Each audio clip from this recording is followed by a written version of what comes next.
Organizers of the 2022 Beijing Winter Olympics have announced that due to the continued fear of COVID-19, tickets to watch the action will only be sold to Chinese people from the mainland.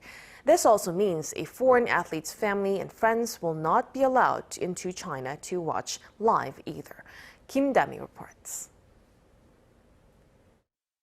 Unlike the recent Tokyo Games, the Beijing Winter Olympics will allow spectators, but only if they live in mainland China. The purpose is to hold a wonderful, safe, and simple Beijing Winter Olympic Games and the Winter Paralympic Games under the premise of ensuring safety.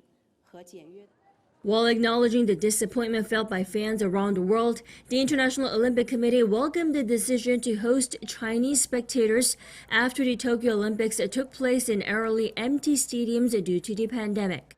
Athletes and event officials who are not fully inoculated will be subject to a 3-week-long quarantine upon their arrival in Beijing. Fully vaccinated people will be exempt from the quarantine. That will make room for high-ranking foreign officials to engage in some diplomacy during the 16-day event. According to the IOC, Beijing's safety principles include a so-called closed-loop management system that keeps all game participants in designated zones. This covers stadiums, accommodation, as well as the opening and closing ceremonies, which are all served by a dedicated transport system. On top of that, all domestic and international athletes, coaches, and staff must take COVID-19 tests daily when they're in Beijing.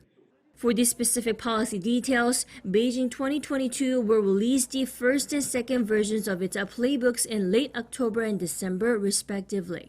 With just 4 months left until the Olympics starts, watchers say Beijing's ambitious goal of holding an exciting but safe games will lay groundwork for a successful start to President Xi Jinping's third term, which is expected to start in autumn 2022.